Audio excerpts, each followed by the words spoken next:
Artie here. I want to actually start with Jesse Waters because he's talking to Adam Carolla, who I think is pretty funny. Who doesn't want to send their kid there?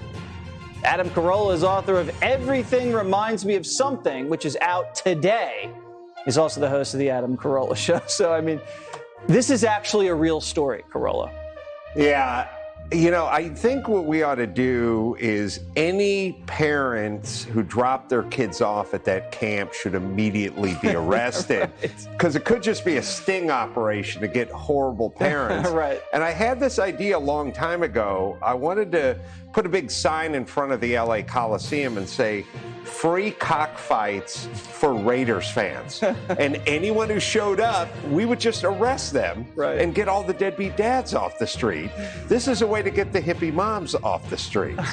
Do you see any of these counselors actually showing up on time, doing any actual work? Because these don't strike me as the kind of people that are well organized and that are ready to start their day at the crack of dawn. And also there are people who don't beve in the monetary system and payment. Like, who's going to pay? Why would you pay anarchists? Right. Is it barter system? Do you give them like a Molotov cocktail in exchange for Jimmy going there for 2 weeks? I got a 55-gallon drum of patchouli. I'll give you that. You give me your amber beads. By the way, it's the name of my daughter, Amber Beads, and we'll enroll her. We have to send a camera crew to this camp. We have to verify that this is actually happening. Because if this is actually happening, this is legit child abuse on behalf of the counselors and on behalf of the parents. Everything's child and they're abuse putting these the days. Babylon Bee out of business and all the Onion. Like, all these headlines would have been Onion or Babylon Bee 18 months ago, right? Not 25 years ago. It's no longer like going, oh, when my dad was a kid, it was 2 years ago. This stuff would have sounded insane. But this is actually happening. Speaking of insane, you have double booked yourself and you are now on Gutfeld exclamation point tonight after you do this show. I predict it's going to be excellent. You're saying that show's not live? Those products. Okay, pretty and brave inflation's there. already bad. Okay, so I want to talk I'm about actually the spending more on hair golden products age than of gallon of gas. blogging is. So, golden age of blogging was about argument, right? So the golden age of Substack and podcasts, it's largely about telling people what they want to hear. So the way to make a successful podcast, the way to make a successful live stream is to tell people what they want to hear. During the golden age of blogging, it was all about argumentation, but it was filled with white privilege. Let's go to Tucker Carlson. Good evening and welcome to Tucker Carlson. Tonight, looking back, the Immigration and Nationality Act of 1965 turned out to be one of the most significant pieces of legislation ever passed by the U.S. Congress. Now, the people who wrote it knew that it would be, so naturally they spent a lot of time trying to convince everyone else that, in fact, it was no big deal. This is not a revolutionary bill, assured Lyndon Johnson when he signed it. The first tip that it was, in fact, a revolutionary bill. And then there was this. On the Senate floor, Ted Kennedy of Massachusetts, the man who drove the bill, went out of his way to explain that the Democratic Party was absolutely not trying to replace the American population with more compliant foreign-born voters. No way. That's an insane conspiracy theory, he explained. Quote, "This bill will not flood our cities with immigrants," Kennedy said. "It will not upset the ethnic mix of our society. It will not relax the standards of admission. It will not cause American workers to lose their jobs." It's all bitterly amusing when you look back at it because, of course, that is precisely what this bill did. This bill changed America completely and forever. And the numbers show it. In the years since that legislation passed, the United States' total population exploded by 140 million people. You're seeing that chart on your screen right now. What direction does it point? Well, steadily upward. That's the population. Now, where did all those people come from? There's nothing wrong with more people. The question is, who are they and where do they come from? Well, what you're seeing is not the kind of organic growth that you would see in a healthy society that's become more prosperous and welcoming of families. It's not like people were so confident in the future they decided to have more kids. No, it's just the opposite. Exactly the opposite of that. In fact, since Ted Kennedy's bill became law, birth rates among native-born Americans, which are the clearest possible measure of optimism in the future, those have dropped off a cliff. And you're seeing that chart on the screen now. It's the inverse of the first chart. This chart points downward. In 2020, the most recent year for which we have data, the overall fertility rate in the United States hit the lowest point ever recorded, and that was before COVID. This country is now well under the so-called replacement level. That means if we continue on this trajectory, and no one's trying to take us off this trajectory, eventually there will be no more native-born Americans. So you put these two graphs together, and what do they show you? Well, they show you a number of things, but here's the main one. Sometime around 1965, our leaders stopped trying to make the United States a hospitable place for American citizens, their constituents, to have their own families. That used to be considered the central task of leadership, perpetuating the population. If people are happy and confident, they'll have kids. They're vested in the society, and if they're not, they won't. That was their job. So they stopped doing it, and instead they just imported new people. That's literally what happened. Now, you're not allowed to point this out, of course. The media become absolutely hysterical when you do because it's so obviously true. What's interesting is that if something like this happened in any other country, say in China or Japan or Nigeria, the populations of those countries would likely revolt because you can't do that. The leaders of a country can't change the population of the country, especially in a democracy, without the consent of the existing population. So if those populations in, say, Nigeria, for example, revolted, the New York Times would be deeply sympathetic to their outrage. Again, you can't just replace the electorate because you didn't like the last election outcomes. That would be the definition of undermining democracy, changing the voters. But when it happens in this country, there is mandatory media-enforced silence. And in fact, if you notice it's happening, it's your fault. You're immoral. You're a racist. But it has nothing to do with race. It's about change, and it's absolutely real. The majority of population growth since 1965 has come from immigration, not from Americans having more kids. In 1965, the number of permanent illegal migrants in this country from Latin America was essentially zero. There were migrant farm workers, but there were no huge populations of people living here illegally. By 2008, that number had grown to perhaps 20 million people. They lied about it, but the best estimates suggest it was tens of millions. And then came Joe Biden. Joe Biden accelerated that sad trend beyond what anyone thought was possible. The foreign-born population is now growing by 132,000 people every month. That's more than triple the average high under previous administrations. It's double Barack Obama's highest totals. According to AEI scholar Mark Perry, we can expect over 9 million new illegal aliens by the end of Joe Biden's first term. Nothing like this has ever happened in this or maybe any other country ever. And it's happening for one reason. It's not natural, it's the product of a policy choice. Joe Biden promised amnesty to anyone who makes it across our border. So in 2019, for example, the Trump administration criminally prosecuted 110,000 illegal migrants for violating immigration law. Not that they were bad people, some of them were great people, but you're not allowed to go into someone else's country without permission. That's what a law is. And if you ignore the law, you are no longer a real country. You're something less than that. You're a failed state. So you have to enforce the law, including immigration law. But Joe Biden stopped doing it. Last year, Joe Biden prosecuted fewer than 3,000 total. That's according to DHS data obtained by the Washington Free Beacon. That's a drop of nearly 98%. So naturally, people are coming. Because why wouldn't you want to move to the United States? Knowing that when you get here, you will be treated like someone who deserves to be here and given every possible public benefit. You'd be crazy not to come. And so they are, in massive numbers.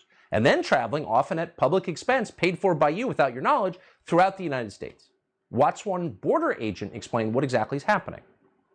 DPS officers have been assisting Border Patrol under Operation Lone Star for 16 months. In that time, they've apprehended 279,000 undocumented migrants, arrested 17,000 criminals, and seized nearly 320 million lethal doses of fentanyl. Every state has become a border state because all these individuals that are coming across, aside from the families, the single adults, the gotaways, the drugs that are coming in are going to other states. They're not staying in Texas. So that's Mexico over there, so they'll come across, they'll bring them across on a raft. They usually have 30, 40, immigrants on these rafts. They're bringing them across. They know where to drop them off, and they know where to walk. So here's another thing that's changed since 1965, along with our population. Politicians no longer feel they need to pretend, partly because the population is so different. You've got a lot more people with permanent jobs in American politics. So unlike Lyndon Johnson, Joe Biden didn't pretend that his goal was not to change the population. He said it out loud. During the campaign, Biden referred to illegal immigration as a gift. Watch. Guess what? They're the reason why. The legal as well as undocumented are the reason why our society is functioning, the reason why our economy is growing. We don't talk about that. We stand up and act like it's a burden. It is not a burden. It's a gift. It's a gift, says a man who has worked in a public job his entire life, who's never had a real job ever, is lecturing you about the economy and how it works, as if he knows. By the way, in that tape, Joe Biden was so senile that his wife and his handlers gave him drugs before that interview that you just saw. So that's the guy telling you about the economic benefits of illegal immigration.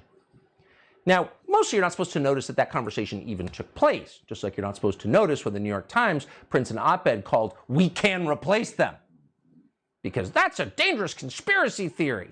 What are you, Alex Jones? No, we just watch carefully. Not even that carefully. They say it constantly. The Great Replacement? Yeah, it's not a conspiracy theory. It's their electoral strategy. And we know that because they say it all the time. Here's some examples. Blue wave is African American. Yeah! It's white, it's Latino, it's Asian Pacific Islander. It is made up of those who've been told that they are not worthy of being here. Yeah! It is comprised of those who are documented and undocumented. In a couple of presidential cycles, you'll be on election night, you'll be announcing that we're calling the 38 electoral votes of Texas for the Democratic nominee for president. It's changing. It's going to become a purple state and then a blue state because of the demographics. The demographics of America are not on the side of the Republican Party. The new voters in this country are moving away from them, and instead they're moving to be independents or to even vote on the other side. An unrelenting stream of immigration, non-stop. Folks like me who were Caucasian of European descent, for the first time in 2017, will be in an absolute minority in the United States of America. Absolute minority. Fewer than 50% of the people in America from then and on will be white European stock. That's not a bad thing. That's a source of our strength.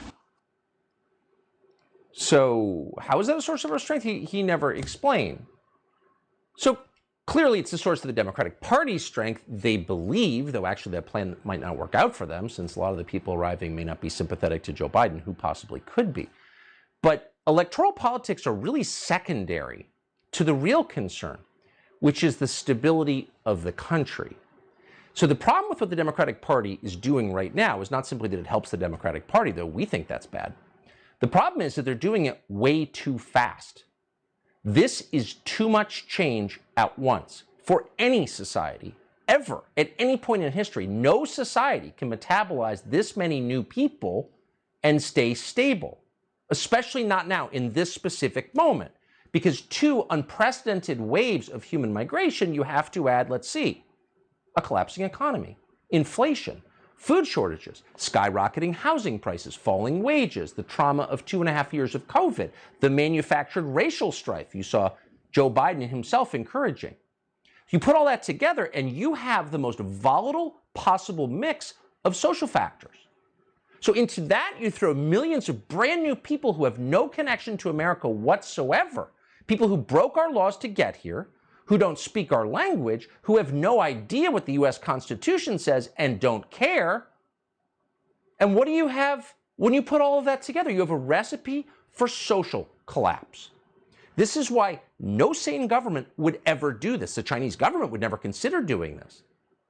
Even corrupt, dumb governments that can't even keep a national airline flying would never do something like this to their own countries because they don't want their own countries to collapse.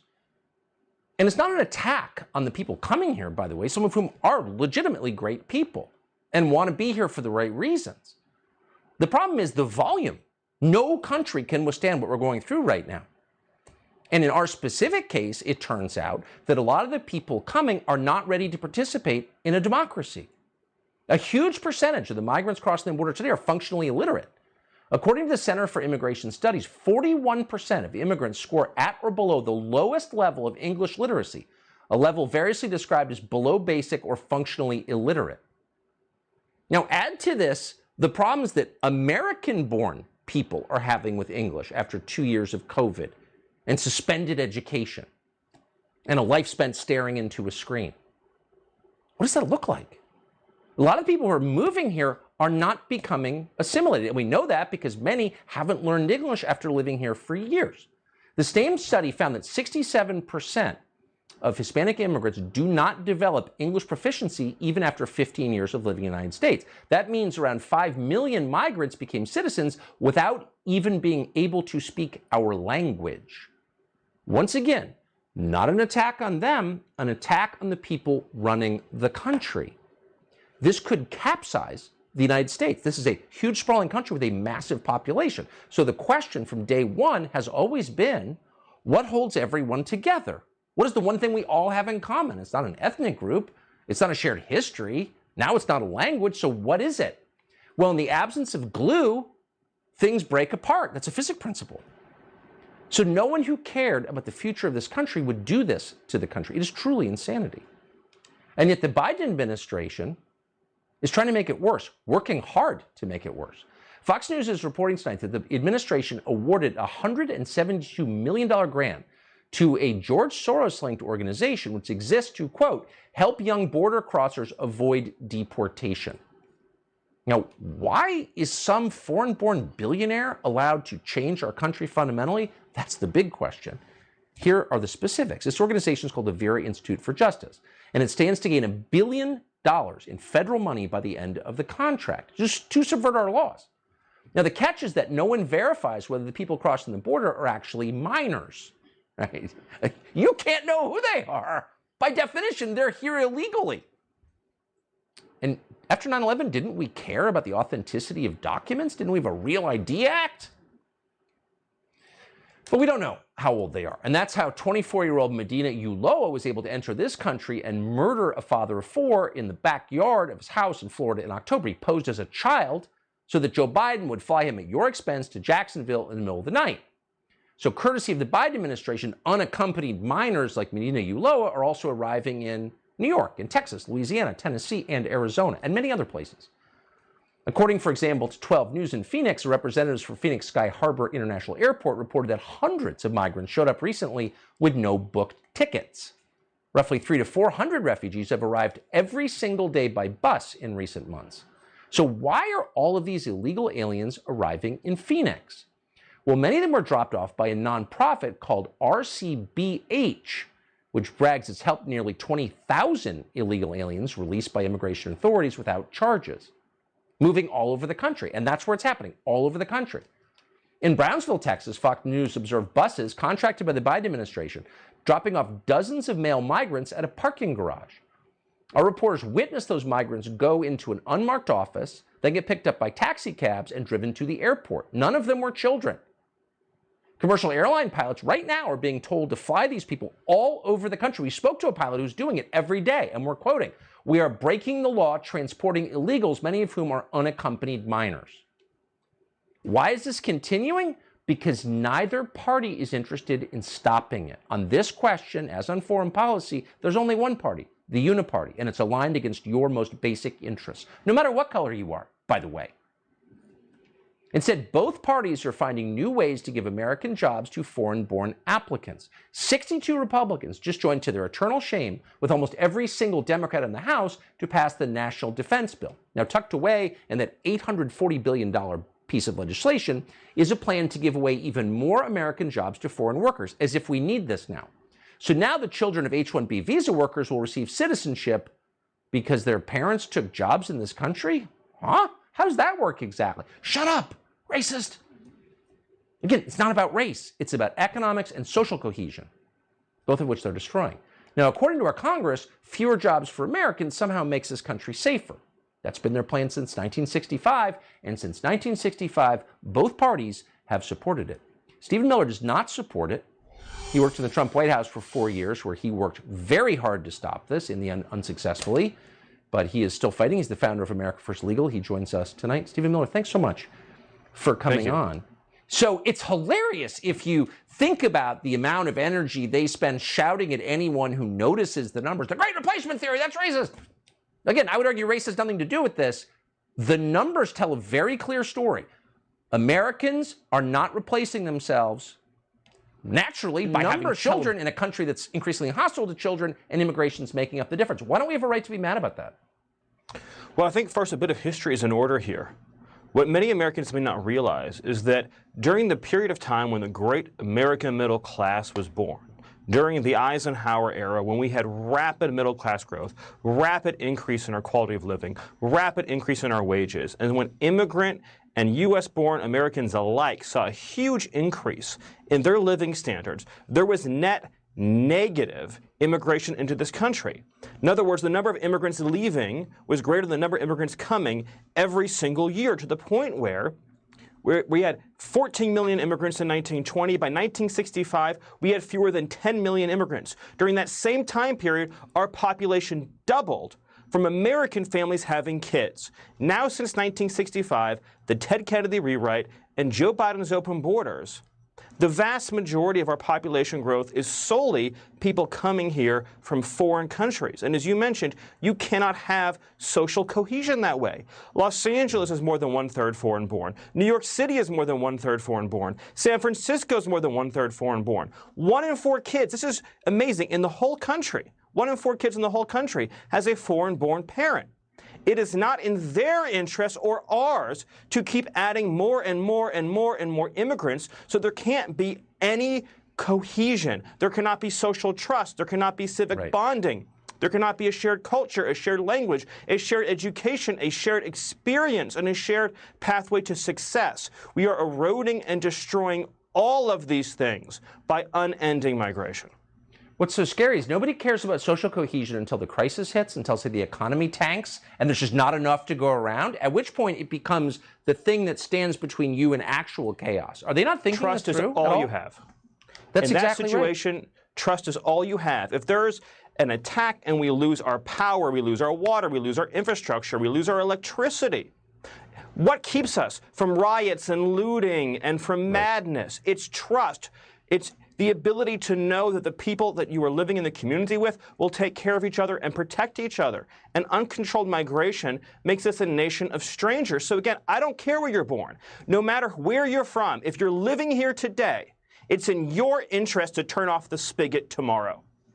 I think that's a really smart point. And you're seeing a lot of people, immigrants even, arriving in that same conclusion. Exactly. And I think you're right. Stephen Miller, great to see you tonight. Thank you so much. Thank you. So we spend a lot of time, probably too much time, talking about Congress's very own Instagram influencer, Sandy Cortez of Westchester. It turns out she's probably the most oppressed member of Congress ever. She was shackled by police today in a way that's never been done before, with imaginary shackles that didn't even exist, but that didn't make her less shackled. Having trouble picturing this? We have the video. Straight ahead.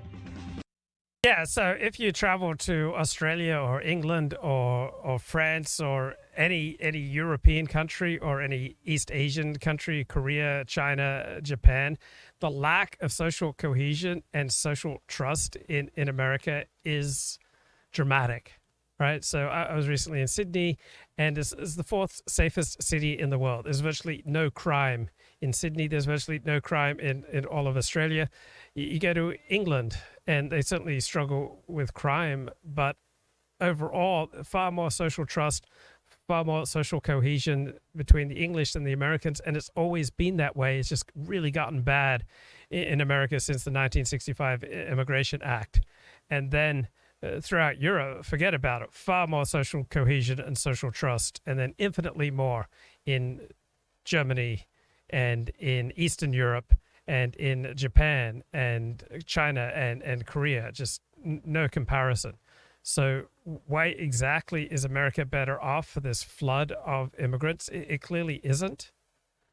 Now, I don't agree with the Great Replacement Theory, so I pretty much agreed with everything Tucker Carlson was talking about there, but Native Americans are not on the trajectory to be wiped out. All right, so people are not literally being replaced.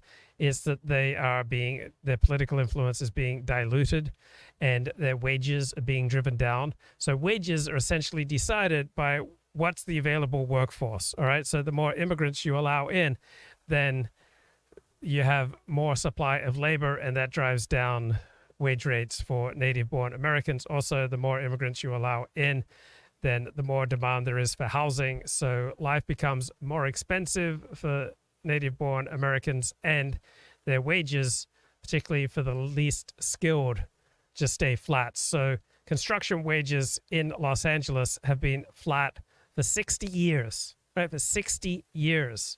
Construction wages in Los Angeles have been flat, as opposed to a country like Australia, which is fairly restrictive about who they allow in.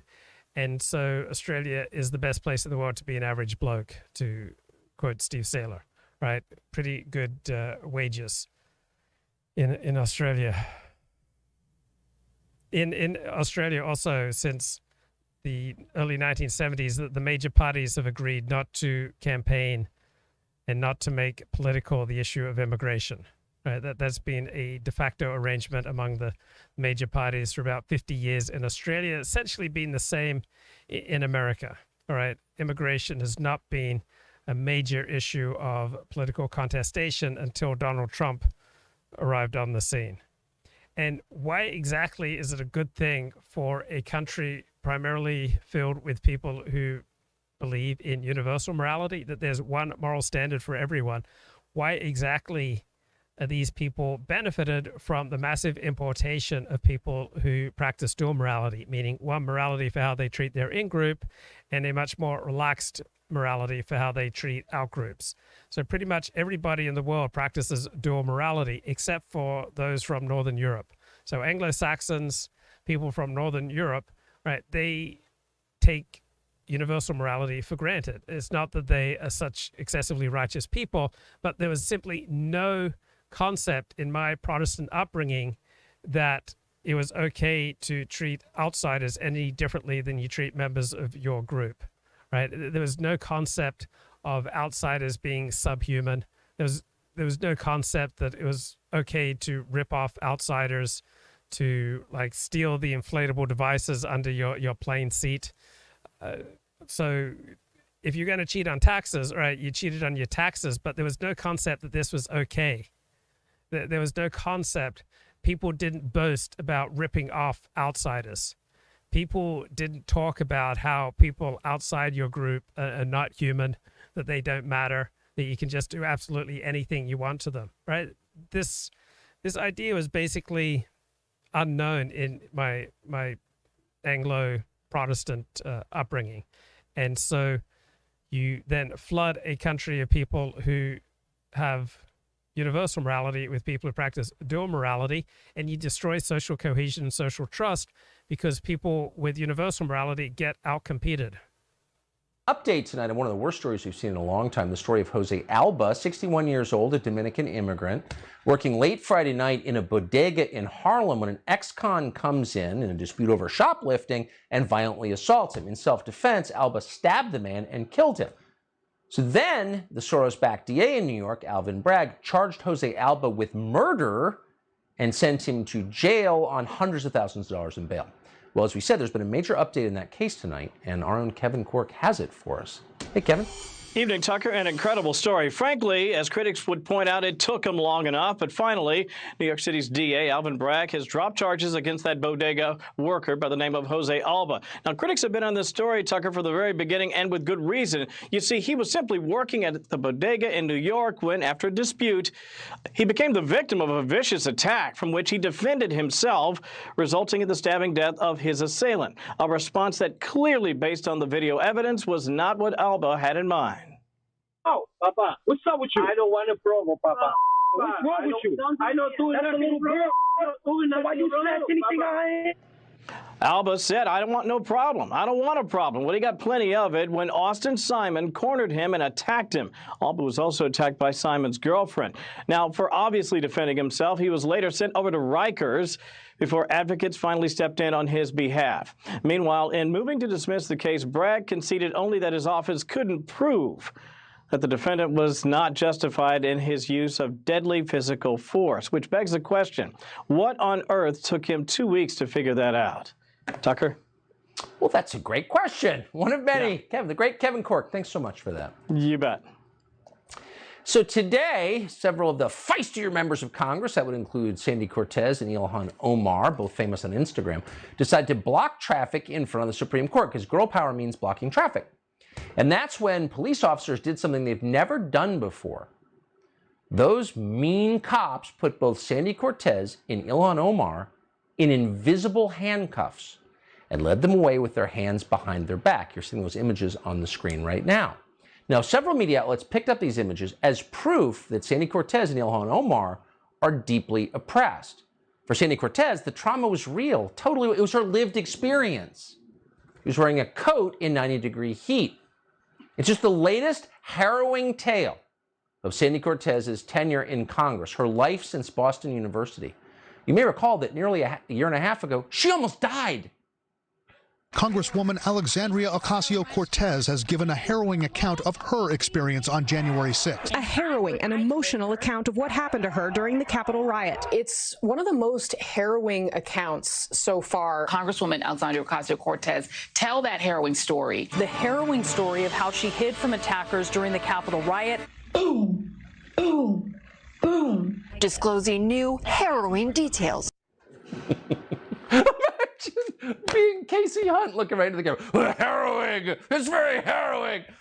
Your average television host has a list of like 19 approved words and they must read for them. And that day, harrowing was at the top of the list. Vince Colonnese reads whatever words he wants because he's a free thinker. He's a very popular radio show host in Washington. He joins us tonight to assess the oppression of Sandy Cortez. Can you believe, Vince, they arrest her without handcuffs? That's how powerful white supremacy is in Washington, D.C. It's remarkable. And like her demand to be mistreated was so great that she created invisible handcuffs for herself. And then a moment later, she raises her fist in solidarity with the crowd as if she's some sort of like brave civil rights activist. And then boom, the hand goes right back behind the back again, back into the handcuffs like some sort of David Blaine trick. She's incredible. And I actually feel the only person I feel bad here for Ilhan Omar because at least Alexandria Ocasio-Cortez got a Capitol police officer to play along and like walk along with her. Ilhan Omar had to trail like 10 feet back and didn't even have an officer next to her. And yet she had invisible handcuffs on as well and was dutifully following along. So the two play out. They both were taken to an invisible Robben Island where they're going to be held for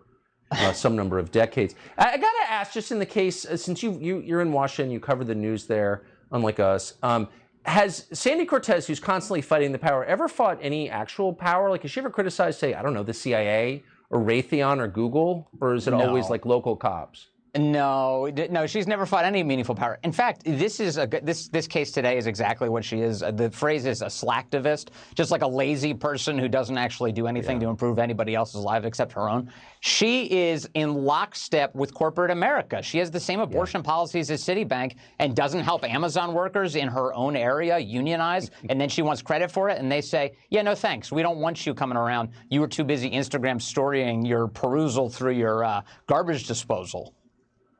I think you're just hitting on her. I think that's what's really going on. Yeah, that's it. That's the key.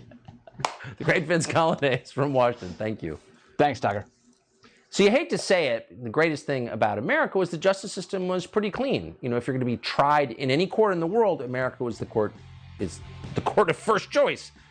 But there are now two standards of justice, and that's never been more clear than with the recent treatment of a new set of insurrectionists who happen to have fashionable political views. So they can trespass inside the Capitol all they want, it turns out. We've got details after the break. So I remember when I served on a jury in Compton, and there was a black young male defendant who blood tests had shown he was very clearly intoxicated when he was driving. But the black members of the jury said, no, we can't have another black man in prison. We can't have another black man get punished by the system. So they wouldn't vote to convict. And I wouldn't vote to let him off. So we ended up with a hung jury. But when you have an increasingly diverse population that is primarily loyal to its own in-group and not the nation itself, then all sorts of institutions that were designed for Anglo-Saxons, right, stop working as well. Now, some people are a great fit for Anglo-Saxon institutions. You don't have to be Anglo-Saxon to be a great fit for Anglo-Saxon institutions like the jury, right, like the rule of law, like representative democracy. But there are plenty of groups, including some Jewish immigrants who would not vote on a jury to convict any Jew accused of a crime. And so other strongly identifying in-groups, right, some of them just simply will pervert the course of justice in a jury trial to prefer their own in-group. That destroys social trust, social cohesion. It's destroying our society, all right? And you come back to America after being abroad, and you notice that you're being treated like the enemy, all right, by the people who process you as you get off the plane and come back to the country. As you get on a plane to fly in America, you're treated as the enemy. It's a very different situation to what it was prior to the 1970s. When you interact with the government, you frequently feel like you're being treated as the enemy. And when you get outside of your bubble in America, very likely you'll have very little in common with the people around you. In Los Angeles, very likely you won't even speak the same language if you don't speak Spanish, right? So half the population in LA primarily speaks Spanish. So half the population in LA basically can't speak to the other half of the population. I remember we had our brain dead Mayor Antonio Villaraigosa. He was speaking at Sinai Temple in Westwood one Friday night, and he encouraged us to speak to someone who doesn't speak our language. Now, I did do that. I was a leader in that. I dated a woman from Venezuela who did not speak English. And my Spanish, even though it took 3 years of it in school, my Spanish was basically limited to the phrase, es muy necesario. Es muy necesario. And so I was dating, right, for about a month, a woman who didn't speak English. We found other ways to communicate how we felt about each other. But generally speaking, it's quite difficult to talk to someone who doesn't speak your language. And when it comes to interacting with people that we don't know, all right, we're very quick to just cut people off. I mean, we don't have an infinite amount of psychological and physical resources to welcome, strangers into our life. So if the interaction isn't going smoothly, right, if you don't have good reason to believe that you can build something out of this interaction, you're only going to interact with strangers purely on the basis of the functionality of that interaction. As opposed to in Australia, there's just a sense of mateship. Oh, okay, hey, mate, like, wow, what was that loud noise? Or look at that ripper wave. Or how about what we did to the Palms last night in the cricket? All right, there was just that easy camaraderie. And you also feel that when you go to an Orthodox synagogue or anytime you're participating with your in-group. Let's say you go to a singles event for your in-group, and you're likely to have a lot in common with other members of your in-group.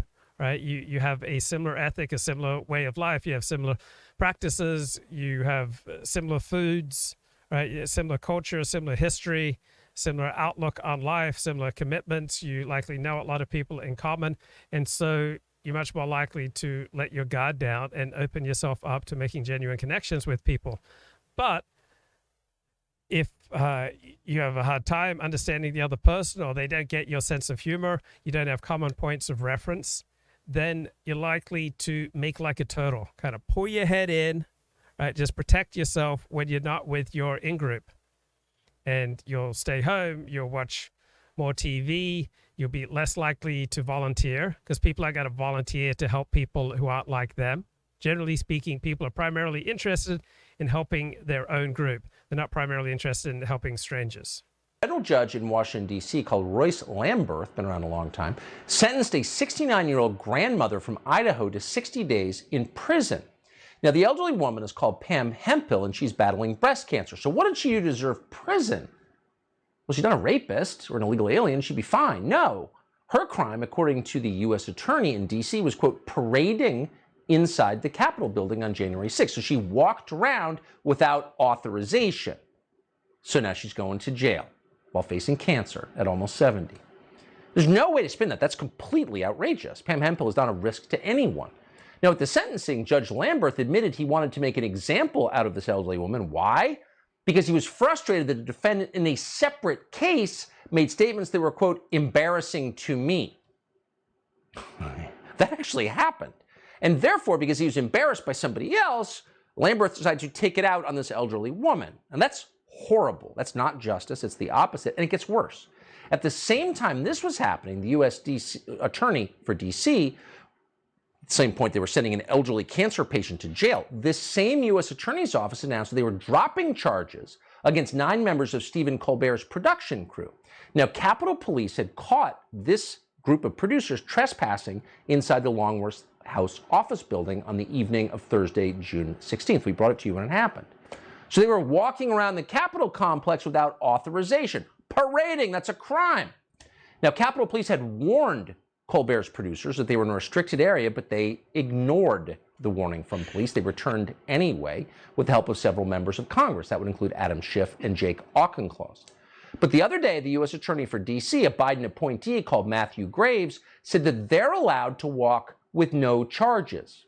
So here are the new rules. If you're a regime propagandist, you can do whatever you want. You can trespass in the Capitol. You won't be charged by Joe Biden's prosecutor. But if you're an elderly cancer patient who votes the wrong way, you go to prison. Those are 2 standards, 1 justice system. That's corruption. Speaking of corruption, investigative reporter Charlie LaDuff just reported on a troubling story out of Michigan. Tracy Kornack, the treasurer of the state Democratic Party there and a close friend of the current governor, Gretchen Whitmer, is accused of trying to defraud a brain-damaged elderly woman in a nursing home. Charlie LaDuff is on this. He's a Pulitzer Prize-winning journalist, host of the No BS News Hour with Charlie LaDuff, which indeed has no BS in it. He joins us tonight.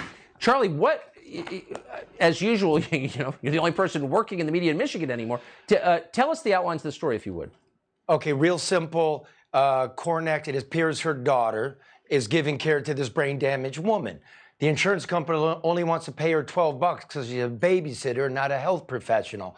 So to get the $30 an hour, Kornack concocted some invoices. She took the nurse's home's tax ID. She told the insurance company that her daughter was hired by the nursing home, and they used timesheets from another healthcare provider. Put it all together, and about $50,000 was billed. The check comes to the nursing home, and I have the text. The nursing home says, "What's the meaning of this?" She goes, "Look, just cash it. I'll give you 10%. That's that. Well, that's, I'm assuming what you're saying is true. You say you have the documents that prove it. How can she continue to be the treasurer for the Democratic Party? That's funny because the Democrats haven't called me back. I've given them good time. Now, the Attorney General tells me they're looking into it. So, Madam Tucker and I, we like to help our public officials do a good job. So I'm going to whisper to you. Subpoena the text messages, the emails, the electronic login, because your daughter's name doesn't appear like she ever logged in, and that bank check that was cut and sent over state lines. I think that has some legal ramifications, but I doubt it, Tucker, because Kornack was on the transition team of Nessel. Kornack was the campaign manager of Michigan Supreme Court Justice Bridget McCormick. Very powerful. It couldn't come at a worse time because they're trying to make us forget how they manhandled and abused and ignored the nursing homes. And now you got this. Wait, so Nessel would be Dana Nessel, that's the Attorney General, the highly partisan Attorney General of Michigan. This woman who Nessel says she's looking into was on Nessel's transition team?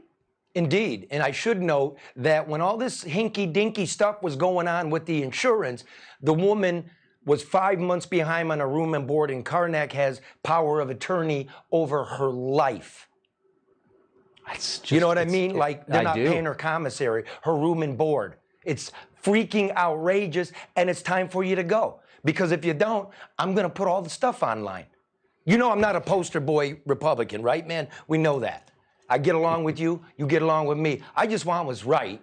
And I want all the people in Heather Hill's nursing home, shout out, We care about you. You're not forgotten. There was a time when local media behaved a lot like Charlie Duff behaves, keeping people in check through reporting. But you're the last one in your state. I appreciate you coming on. Nobody Charlie followed Duff. up. Thanks, man. No, thank you. So you hear a lot about the violent insurrection of January 6th, but actually there was a violent insurrection just a few months before. Those would be the BLM riots that murdered more than 24 Americans. One of the Americans who was killed during those riots was police captain David Dorn. More than 2 years later, his killer is finally on trial. David Dorn's widow joins us after the break to assess. Okay, so what was the golden age of blogging? It was late 2001 to about 2005. And so starting about 2006, we had the rise of social media. But I remember after the 9/11 attack, you had the development of all these war bloggers like Matt Welch and Ken Lane and all these people who weren't otherwise terribly interested in foreign policy, certainly not interested in going to war. But there was the rise of the war bloggers. So Andrew Sullivan, Matt Drudge, Mickey Kaus, these were some of the top bloggers during that time period. And blogging then was much higher IQ than vlogging because it's much more demanding to write rather than to speak. Also, blogging was primarily about argumentation. So vlogging is primarily about speaking to a particular audience and giving them what they want.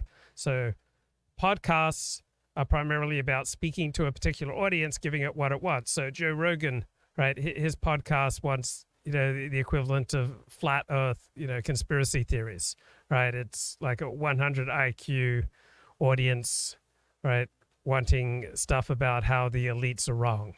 And same with Tim Pool.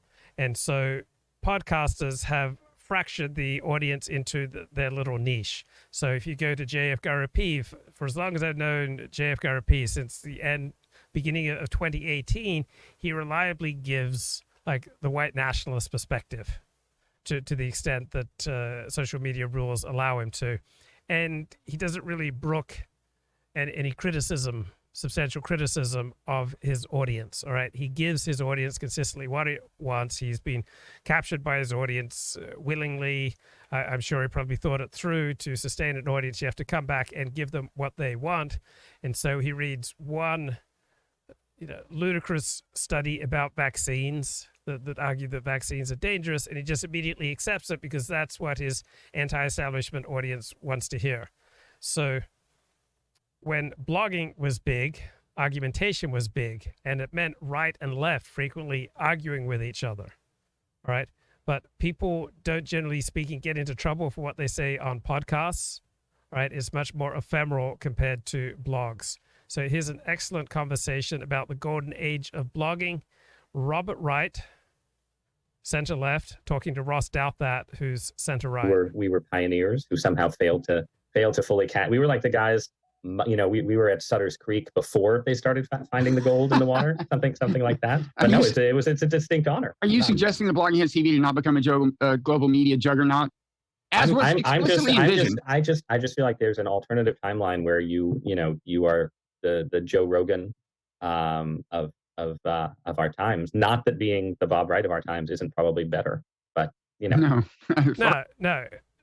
Robert Wright, for all his weaknesses, and I find him very annoying, very difficult to listen to because he's so rude and so constantly interrupting people, but he's still speaking to an audience with an average IQ of around 120.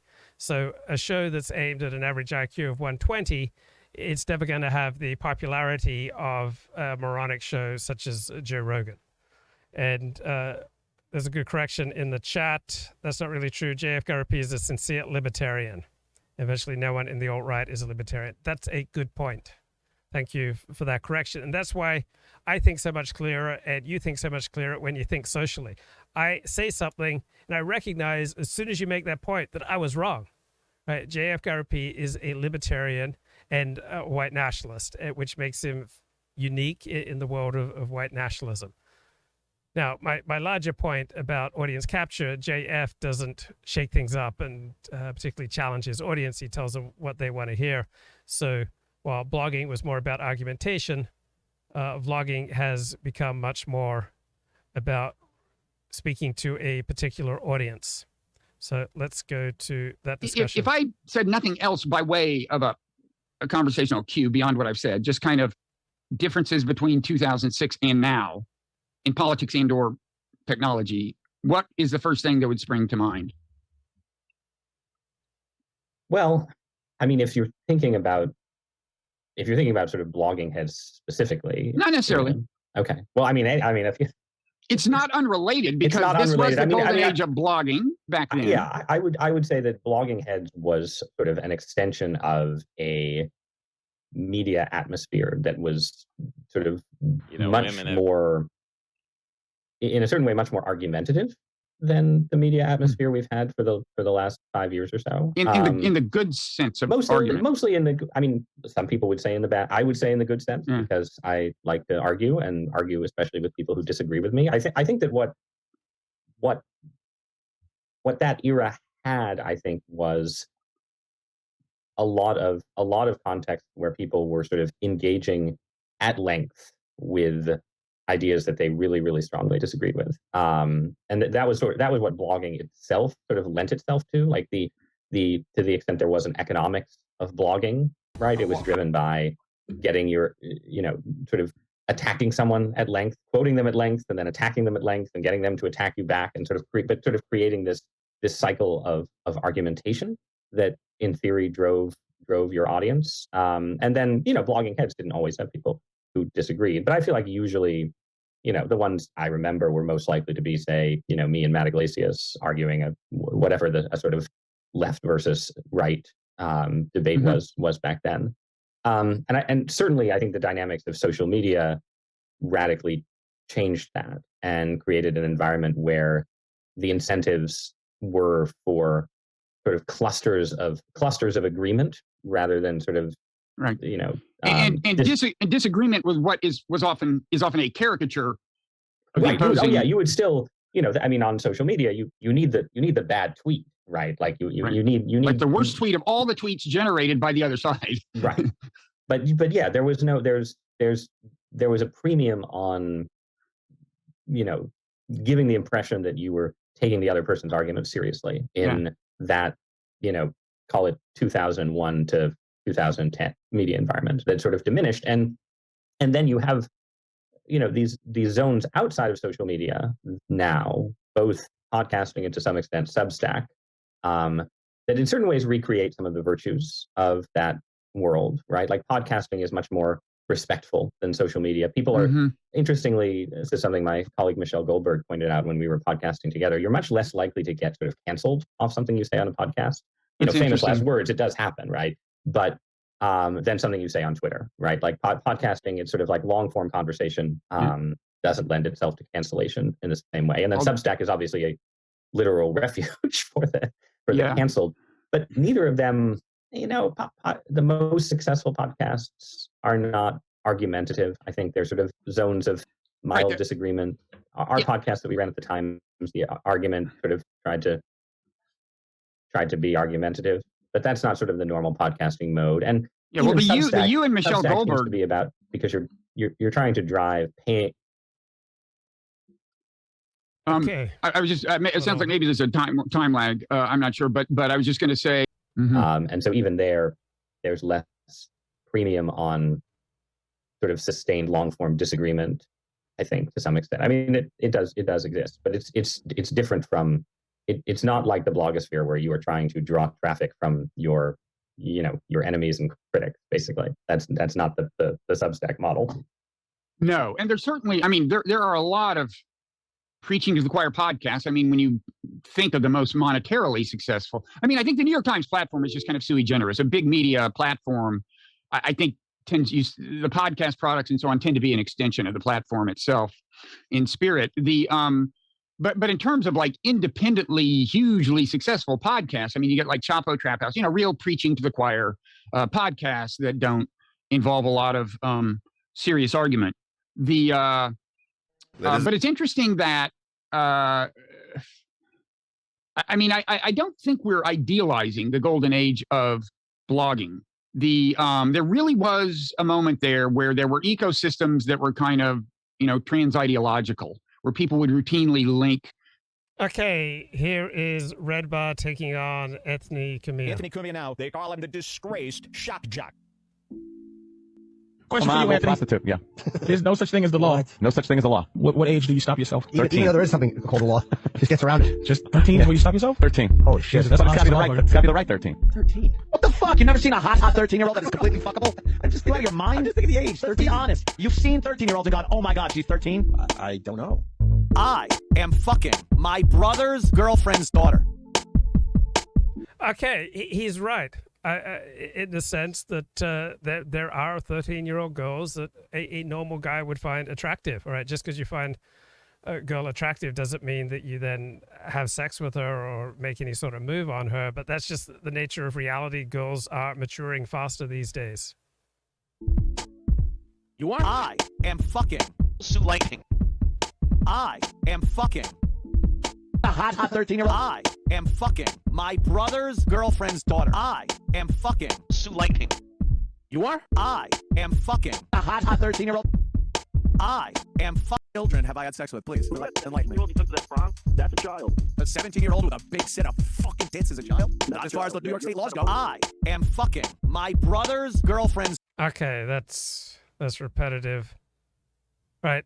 Sometimes podcasts can end their friendship. Stuttering John and Artie Lange, all right? Please welcome to the stage, Artie Lange. Ended their friendship. What is it? For only 15% off. Ladies and gentlemen, please welcome to the stage, Artie Lange. Oh my God, turn this down. Turn my volume. Aren't you down. going to eat? Turn his volume down. No, you go ahead. I can't hear shit. We're on the air. We're rolling. That familiar hack you're hearing. Not comedy. Hey, that's nice of you to call Here we go. Here we go, Tammy. It starts already. Stuttering John. Are we starting? We're on the air, buddy. All right. Well, can I just say that we're doing the Artie Lange podcast? What is it? You want to make this official? Yes, and the Stuttering John podcast on iTunes and Podcast One. Love, Romance, and Other Lies with Wait. What are you doing? You're doing an official intro to your show? Well, yeah, we're simulcasting. Well, why don't we tag it at the end or something? All right, whatever. No, do it again. Go. Hello, ladies and gentlemen. You're here listening to the Artie Lange podcast along with... Okay, so Stuttering John definitely didn't have much of a career outside of Howard Stern. He was funny precisely because Howard Stern knew how to deploy him. So he went on to have a brief career with Jay Leno, but frequently we're all only excellent in certain contexts, right? I've depended on my guests and co-hosts to create an excellent show. When I'm just left on my own resources, I can't bring it like I used to when I had people to bounce off of. Artie Lange, was he funny outside of Howard Stern? Did he have any career outside of Howard Stern? Now, Howard Stern is definitely not as good without Artie Lange, right? So when Artie Lange left the show, that was the beginning of the end, right, for Howard Stern? The Stuttering John podcast. That's the former announcer for the Stuttering John podcast. Someone wooed him away from his original job. Love, Romance, and Other Lies with Tammy Pescatelli. John, let me ask you something. Have you given up? Given up what? Have you? Trying. Have you looked in the fucking mirror? Have you looked in the fucking mirror? That's what I'm talking about. I'm talking about your attitude here. Are you officially putting your show on the air? This is like Rocky 3. They just come out fucking pounding each other in the face. No, was that your intro to your show? No, but I just thought we should do something. So, Stuttering John and Artie Lange, are they entertaining? I will be the end of you, Cumia. Mark my fucking words. Your last day will be because of me. So let's do some Cumia stuff because I think this is really damning, right? We've got some, this is crazy. Anthony Cumia, of course, the host of Opie and Anthony, famous radio show, second to Howard Stern in the New York market for many years, right? Big show. They had the XM show, every comic in the world, Joe Rogan, best friends with Anthony Cumia. Anthony Cumia now, they call him the disgraced shock jock, right? Anthony Cumia, disgraced shock jock because he was calling black people savages. Remember this when he got busted? Now, you could make, and by the way, I'd like to hire somebody to make another documentary on what Cumia has been up to for the last 2 years. It's time for another. This is what happened. So cool. For a while, Cumia was being covered like Brendan Schaub is now. And I think the Fighter and the Kid Reddit used to be like the Opie and Anthony subreddit guys, right? Yeah. And then they moved on over there. Everyone made fun of Cumia and tortured him for so long that they kind of just got bored of it. However, they've missed so much. There is nothing to be bored of. He has done his worst stuff has happened in the last couple of years. And it's been going unreported to the point where I got to get people running to Joe Rogan to tell him this. Rogan has been told about Anthony Cumia following 13-year-old girls, multiple 13-year-old girls unrelated to him on Instagram with braces. Sexual pictures of these girls on their Instagram accounts. We'll show you all this. Joe Rogan has been told, and I want the world to know this. This is big. Joe Rogan has been sat down and told they found this stuff about Cumia. You know, this isn't the first time. He's constantly getting into jams with these underage girls or very young girls. He was caught following 2 13 and 14-year-old girls on Instagram. Here is the proof. Here's his lie about trying to get out of it. Joe Rogan was explained all of this, doesn't care, still, and we have proof that he still hung out or communicates friendly with Cumia after finding this out, which is just bizarre to me. You'd think, cut the fucking cord. How many of Cumia's friends need to hear that he's an actual pedophile? Are they going to wait? Okay, just because he's following some people on Instagram doesn't mean he's a pedophile. Till it's there. You know, and these are the same guys. Never talk about a man's kids unless you're raping them and you're our boss. And I don't know if he's raping them, but dude, he wants to. Listen, here's why I could say this. And he could bring me to court if he wants me to, because I could probably prove it if I had the time.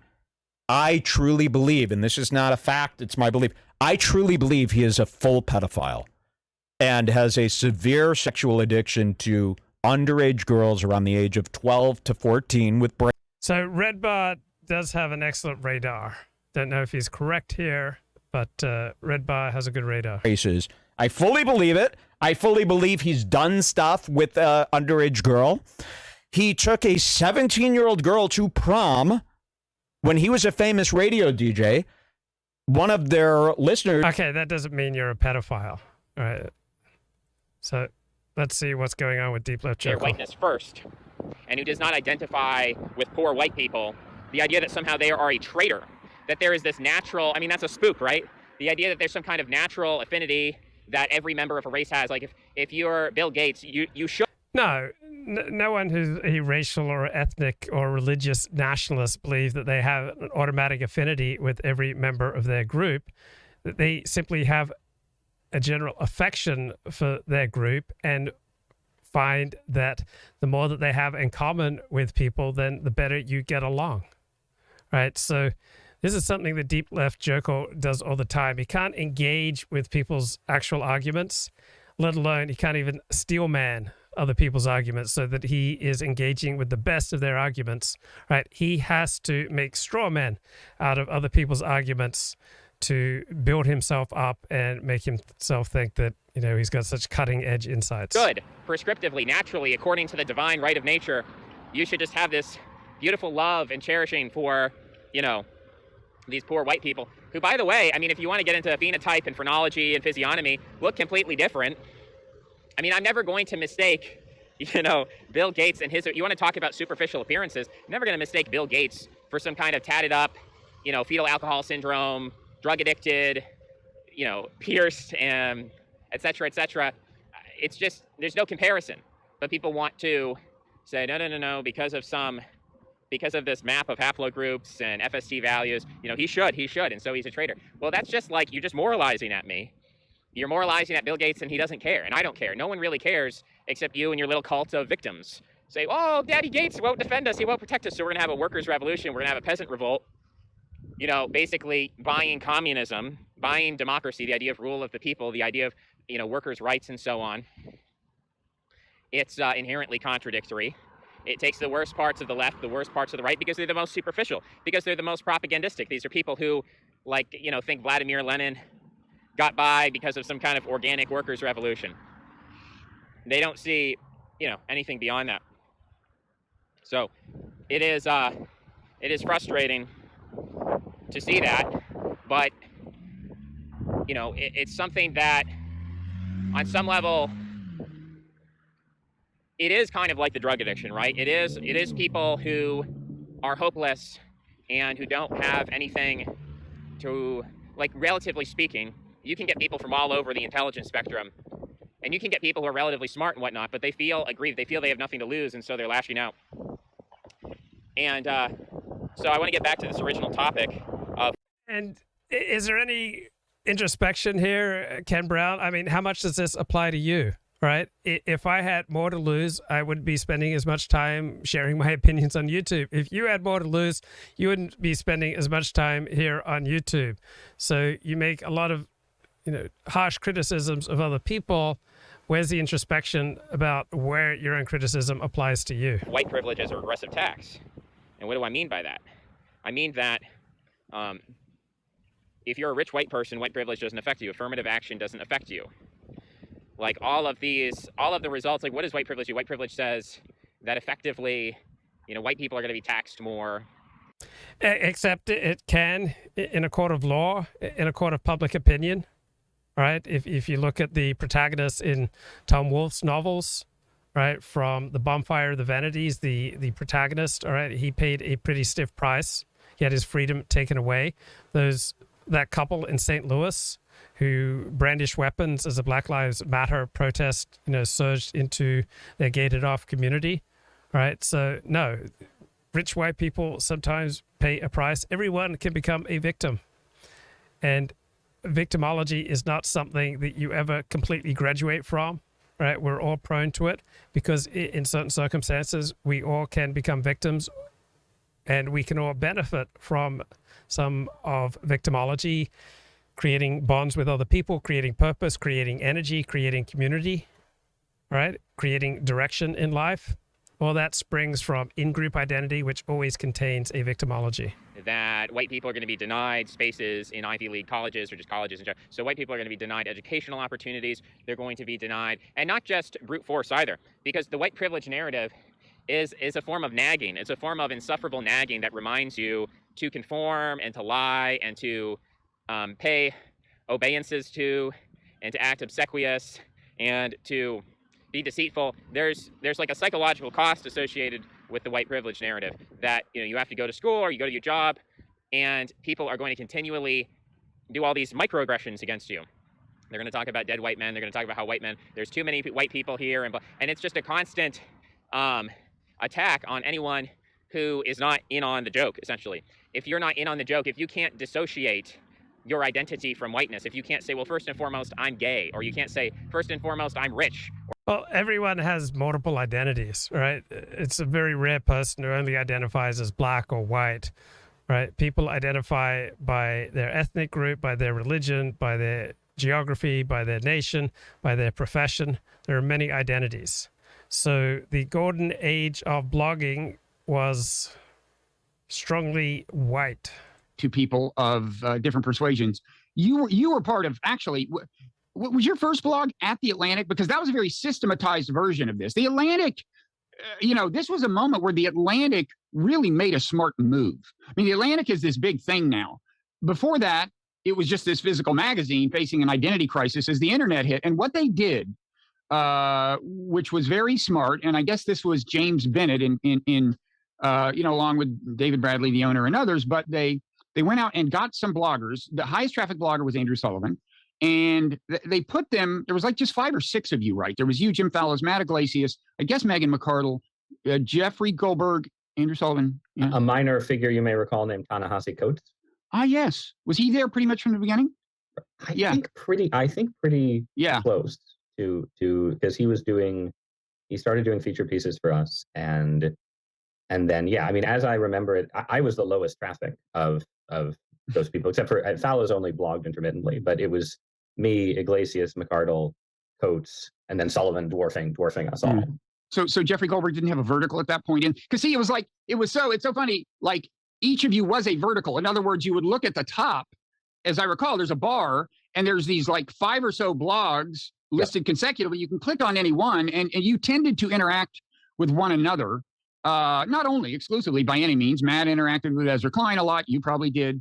But that was the model, and it really worked big time for The Atlantic. They probably paid Andrew a fair amount of money to bring his traffic, and that was key.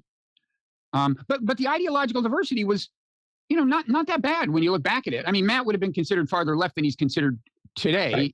And you had Megan as a libertarian at a time when libertarianism was actually about to become more ascendant.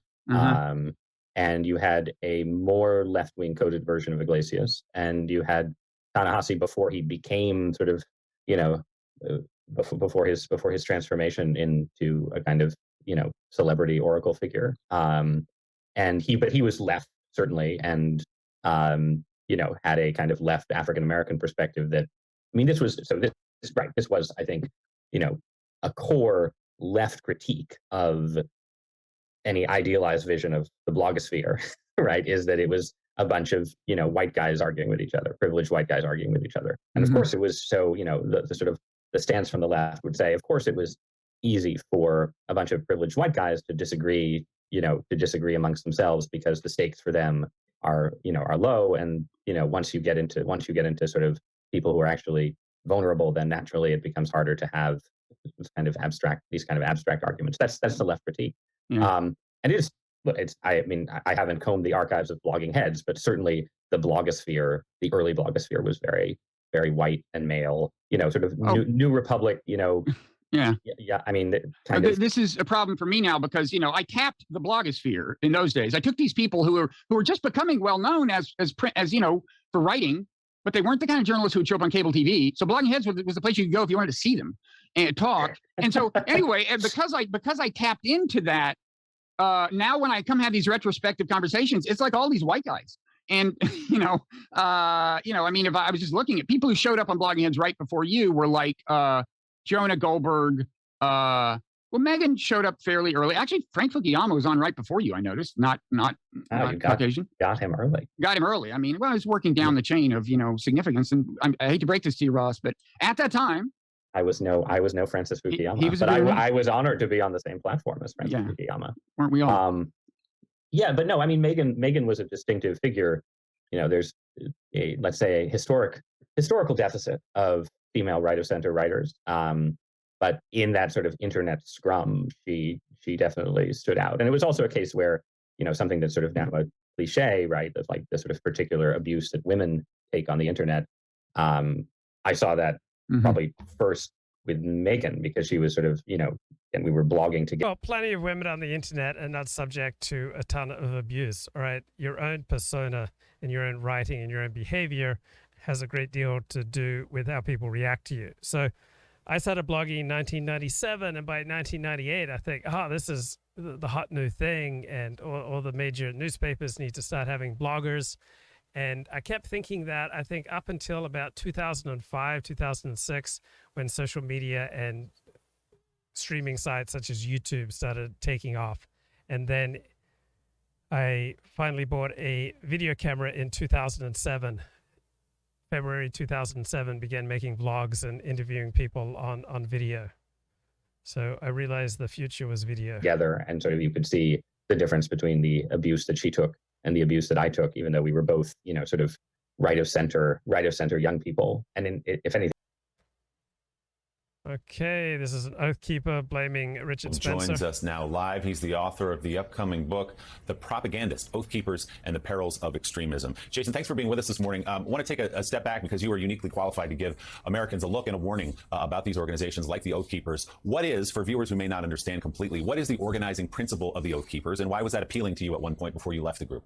Well, the organizing principle really, it starts at a national level, and that resides with Stuart Rhodes, who's the founder and the president. Then he does have a board of directors, or did when it was intact.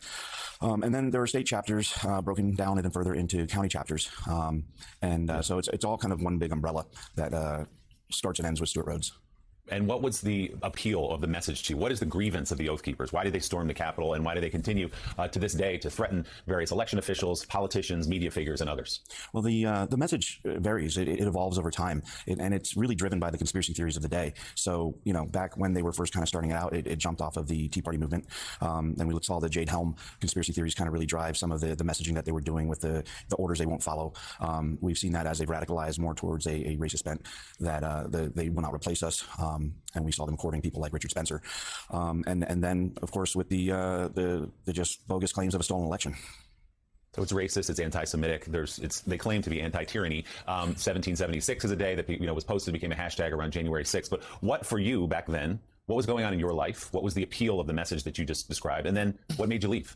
Well, I think there's some confusion there. I actually was never a member. I was an employee. Now that's even worse in my opinion because I was, putting out that propaganda. I initially started interacting with the Oath Keepers when Bundy Ranch happened. I was an independent journalist working for some online radio outlets, and I got embedded with Stuart Rhodes during the Bundy Ranch standoff.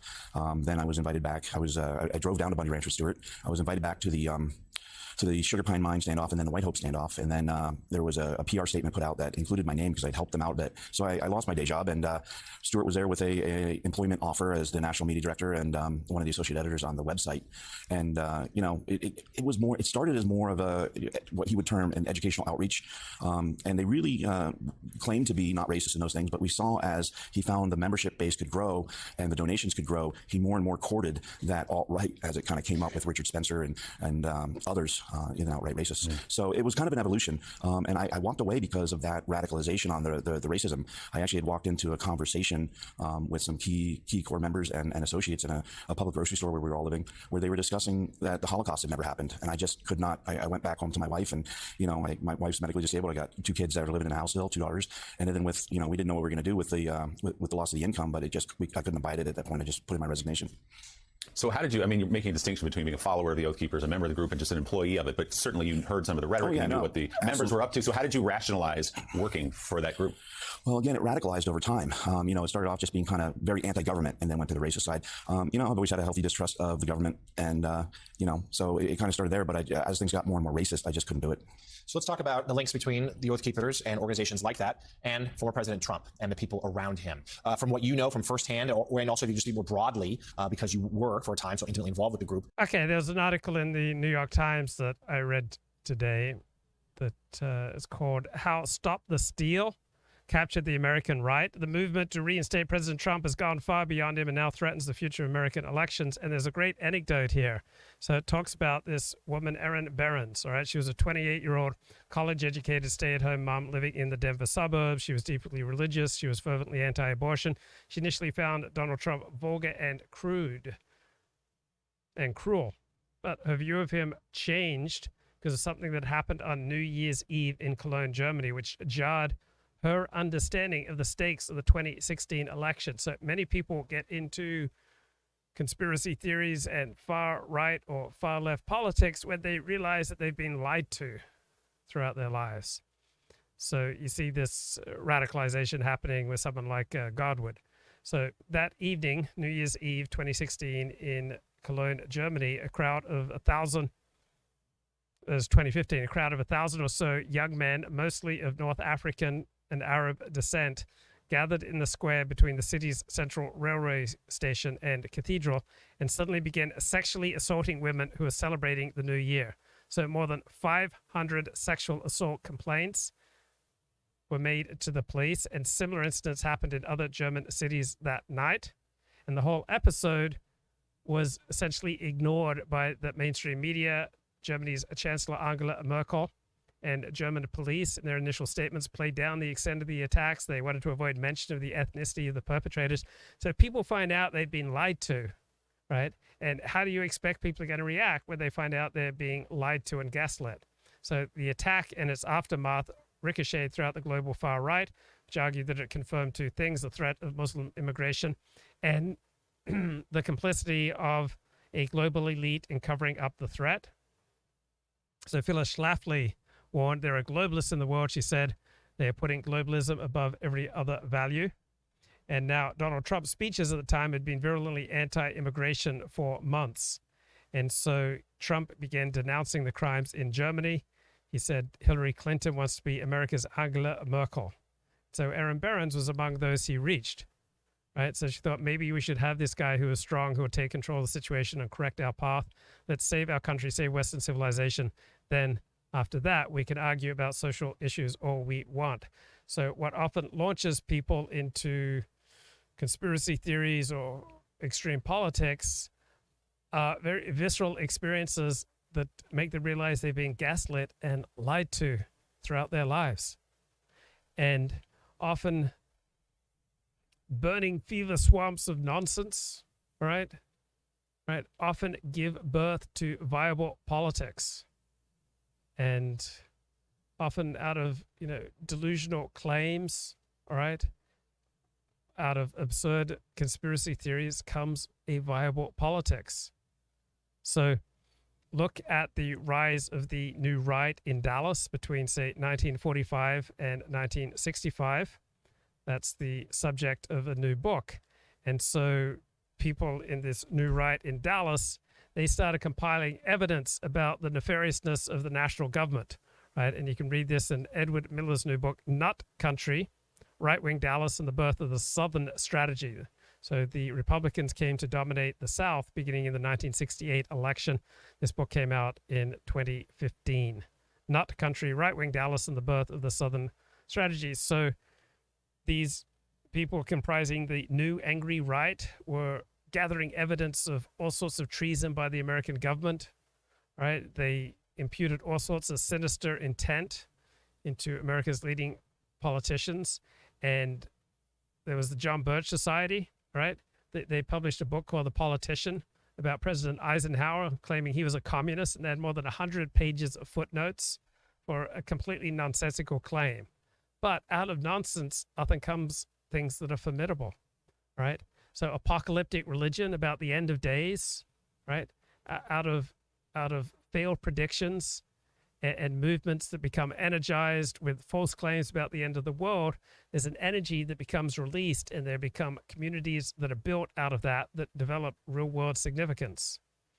So one of the most famous of the conspiracy theories that drove the new right in Dallas and other centers in America in the 60s was that fluoridation of drinking water was a communist plot to impair Americans' health. And there were all these communist plots that were subverting the education system and warping the minds of children and adults so that they'd support leftist causes, and the communists were infiltrating the U.S. government. And so from the perspective of 2022, much of this seems nonsensical, and you may regard the religious right as a distraction from the issues that most confront us. But maybe the religious right and these seeming crazies were fighting for us through proxy battles, right? So the birth of the far right in Dallas in the 1960s became wildly successful. It had grassroots organizing, often led by women, often funded by wealthy people, and backed by a massive amount of metapolitical content creation, and they went on to change the minds of thousands. So the Dallas far right of 1945 to 1965 created a completely new social order. It helped roll back, or at least challenge, some of the civil rights movement. And so I'm not a big fan of Stop the Steal and some of the other, what I regard as nonsensical conspiracy theories on the right. But out of this nonsense may come greatness, may come important, viable political issues. Yeah, that's really all there is to it, right? So if that's the case, if you want to understand politics, not from a reactive, passive stance, but from an active, creative stance, if you're actually interested in impacting politics and in changing the world, if that's your true goal, which people will say that it is, but they're liars. Liars on the right. People I talk to every day, they claim, yeah, I'm in 20 Discord servers, and, I spend about 4 hours a day watching political content in between my porn addiction, and, I don't really have anything going for me. Don't have a job, living with my parents right now. Not willing to do anything radical, like, I believe, people tell me, they say, I believe in hierarchy. It's like, okay, are you going to church? Well, not really right now. I disagree with all the churches and their particular way of doing things, and I think my way is right. The irony is so thick that it makes me sick. These people make me sick because they are sick, right? Like, you are sick. That's just how it is. I'm sorry. And you can be honest, and honesty is empowering. Honesty is vicious. People are offended. People are upset. People are annoyed when I point these things out. People say, no, I want a comfortable pat on the back. No, I'm participating in politics. I'm going to change the world. I'm a leader. I'm going to save the white race and Western civilization. Ooh. I donate to the Patreon. I send the super chats. I'm part of history, and we're going to win. We're so going to win, and God is on our side. It's sick. It's twisted. It's sad. It's pathetic. None of that is true. Yeah, some good analysis there from Ken Brown. So, does studying race differences lead The truth to of genetic racism? differences, no matter what, between Fridman. groups, is a painful, harmful, potentially dangerous thing. Let me ask you to this question: whether there's bell curve or any research on race differences, can that be used to increase the amount of racism in the world? Can that be used to increase the amount of hate in the world? Do you think about this kind of stuff? I've thought about this a lot, not as a scientist, but as a person. And my sense is there is such enormous reservoirs of hate and racism that have nothing to do with scientific knowledge of the data that speak against that. That no, I don't want to give racist groups a veto power over what scientists study. If you think that the differences, and by the way, virtually no one disagrees that there are differences in scores. It's all about what causes them and how to fix it.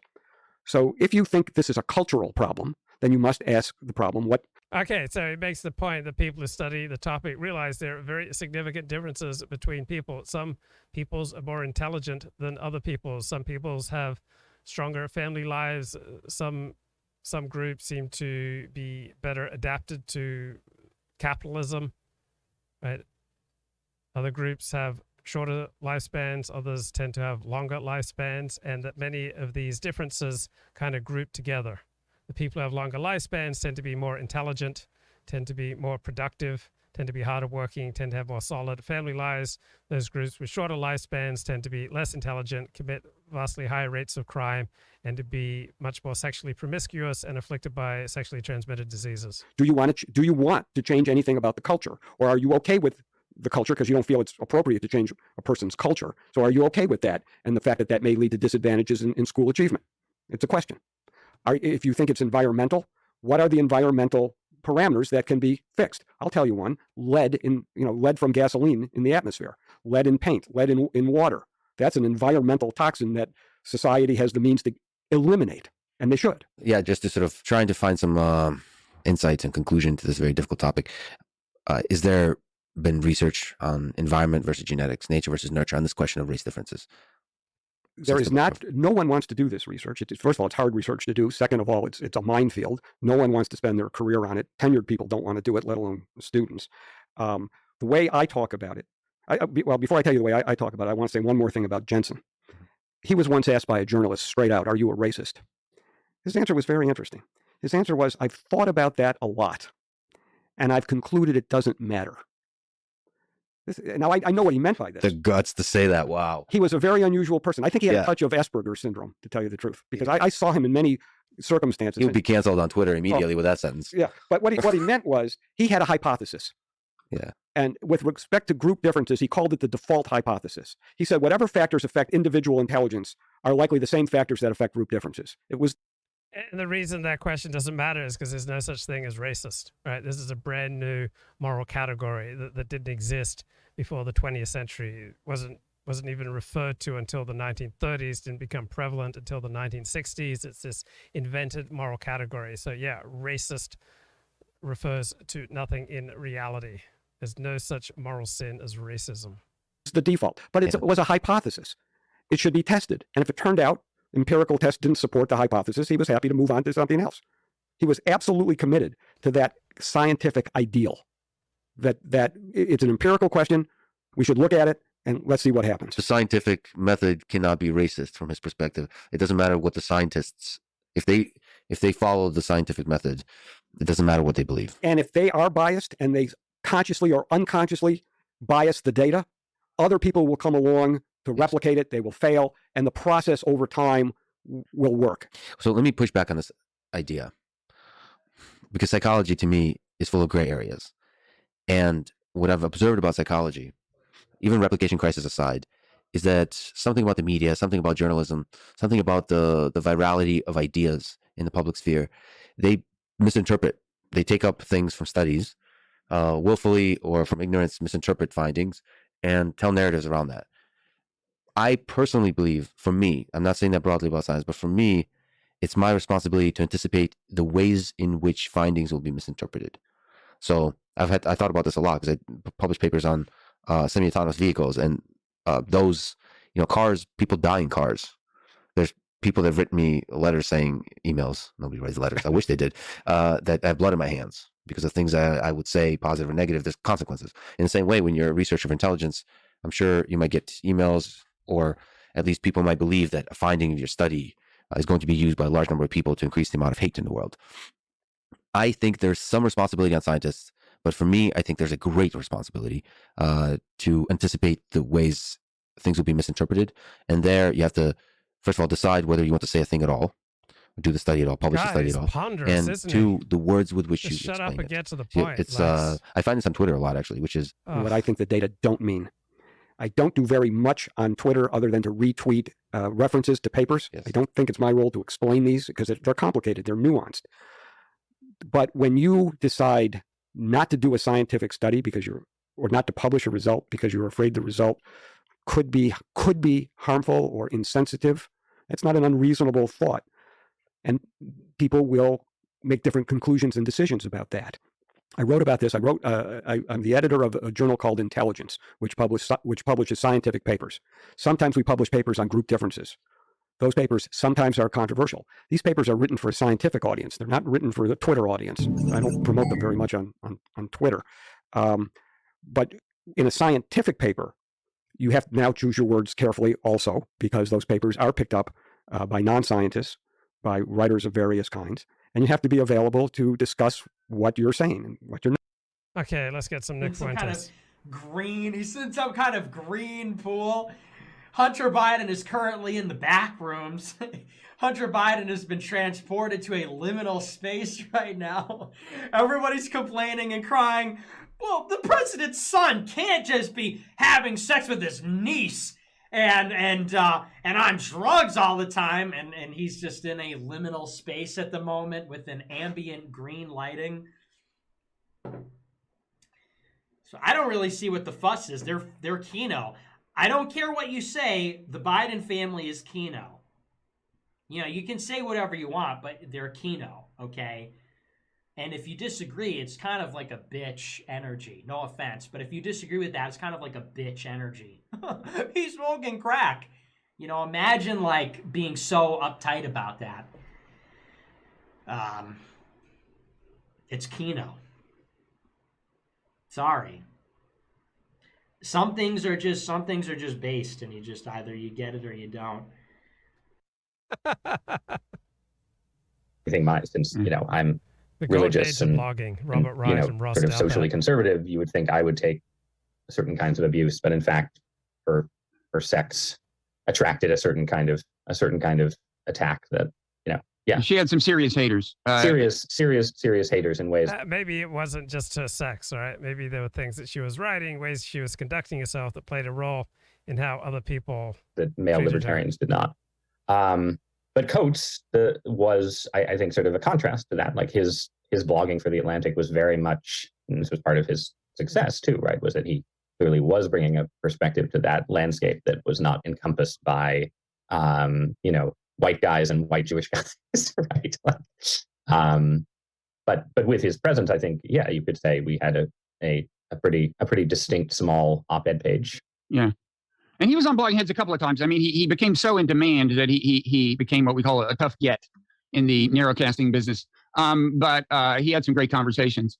So are you, in terms of golden ages of things, if I look back further, pre-internet, like late 80s, early 90s at the New Republic, initially Mike Kinsley's the editor, I would say the same thing. We had serious arguments. We seriously engaged arguments. Mike was particularly good about insisting that you confront the best version of their argument. And but that was the culture of the small kind of intellectual magazines. Yep. And you and I both agree that the situation is somewhat different. Now, look, there's a lot of good stuff and serious engagement out there, but our consciousness seems so dominated by Twitter that we also see just a lot of not just kind of garbage, but garbage rewarded. Like the incentive structure. Right. The incentive structure of social media is the more inflammatory you are, the more engagement you'll get. The more enraging your content, the more engagement you'll get. And people primarily will want to follow you if you tell them what they want to hear. So right after the 2020 presidential election, I made a tweet detailing some of the ways that Trump will likely try to fight what seems to be a losing result. And suddenly I got like 100 new subscribers. But that didn't last long because I then turned my attention to debunking voter fraud claims and lost all those subscribers. So if you want to build a big Twitter following or a big following on social media or on YouTube or develop a pundit career, you need to tell your particular audience what it wants to hear, right? You need to repeat certain talking points and make them feel happy and comfortable by reinforcing their prejudices. Sure, if your goal is to amass followers and hence influence, the incentive structure seems to encourage something other than rigorous intellectual honesty and accurate characterization of alternative arguments and so on. I mean it's not there, but this is all a run up to asking you, like, if I'm right that you kind of agree with that assessment, and correct me if you don't, are you optimistic about this just being kind of a pendulum swing and things maybe somehow? So this is some serious discussion there. Like, this is discussion on a 120 IQ level. Oh man. So the Nick Fuentes video that I was going to play, that's gone, right? But Fuentes, that's discussion on the like 100 to 105 IQ level. Once we adjust to the sheer technological change, things getting better along that dimension? I mean, I think there is some self-correction. And Laponia says a big following requires one to be a one-issue man. Yes. Means that you hit a particular niche over and over again. So Adam Schefter, right? He's huge for breaking sports scoops, right? If he started talking about religion or philosophy, right, his millions of Twitter followers would not be happy. That happens. There is some pendulum swinging. I think that the atmosphere, and you also have to deal with exogenous factors, right? Like, the sort of the world gets calmer at some moments and crazier at others. And, the crazier the world, the harder it is to stay in an argument. With that being said, had you had Twitter during the Iraq War, right, which is the backdrop to this golden age of blogging that we're discussing, things would have been truly, truly crazy, right? I think that's clear. So I don't think you can say, oh, Trump made things crazy now. It's not the tech. Yeah, I mean, Trump created a certain kind of crazy. So you brought up culture, and of course, part of your identity as a columnist is that you're a religious conservative, and culture, is a big issue with religious conservatives, right? I mean, I think they are more inclined to say, for example, politics is downstream from culture than maybe secular conservatives or liberals, or maybe I'm wrong about that. But it's something that's talked about a lot. I guess all I'm saying is it occurred to me that maybe that's one reason. Well, I don't know. This is not leading to a question. Let me give you a question. I was something closer to a question, and then yeah, Robert Wright is really a terrible interviewer. I mean, he's a smart guy, and he sometimes has interesting things to say, but he's annoying because he's so rude and interrupting his guests. And then he's just a terrible interviewer, going on these lengthy digressions. Generally speaking, the shorter your question, the better. If you want to comment on what I just said, you can.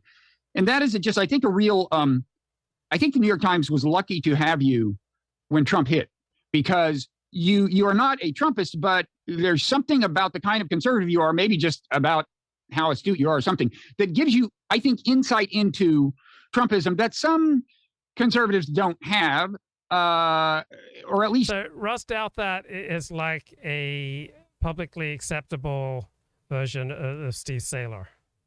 Defying evil or something. Has this occurred to you? Is this, Robert. I doubt it's news to you that. God. Yeah, I mean, I wouldn't claim to be particularly acute. I would say, though, that I occupy a slightly different position in my relationship to conservatism and the Republican Party than do a lot of people who end up as conservative representatives of conservatism in mainstream media.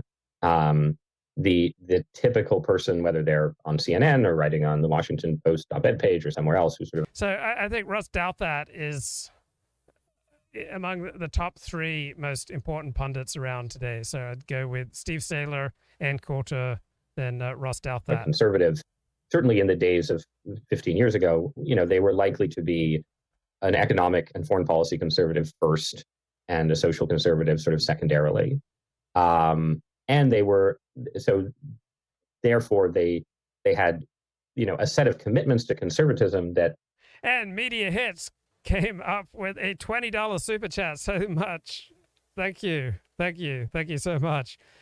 He says, you are not the boss of the situation. The situation is the boss of you. Here is a short video on mental health. I am intrigued. Let's see what it has to say. Hey, you guys, I don't want to be like narcissistic or whatever, but the reason I'm so picky about the men that I want to invite into my life for a relationship is because I have my life together. Knock on wood, anything can happen. I have my life together physically, mentally, emotionally, and spiritually. I don't take any medications for blood pressure or cholesterol. I don't need it. I've never taken medication for anxiety, ADD, or depression. I've never had any of that. I don't have any addictions. I can handle a glass of wine without losing control. I don't know what else to tell you. Like, all right, I'm going to say that the title of this video is nonsense. Anyone can achieve physical and mental and emotional health, but most don't want it. All right? No. People are genetically predisposed to all sorts of things. Your genetics is going to have far more to do with your physical, mental, and emotional health than anything else. So this notion that anyone can achieve physical, mental, and emotional health, but most don't want it, is absolutely absurd. Not even in the possibility of truth. Right? This is a self-centered, self-absorbed person who may be blessed with certain genetic advantages, who gives herself the credit, who pats herself on the back for what she lucked into. I am reasonably intelligent. I have my finances in order, and my life is in order. And there are so many people whose lives are not in order. I have my own things that I deal with. I sometimes, I'm a little too guarded around men. It's something I'm working on. I haven't been in a relationship in a really long time, but I would like to be in one. And I would like to see more men step it up. And the reason I posted those videos of me today at the beach. Okay, so maybe you don't have quite as much physical, mental, and emotional health as you think you do, right?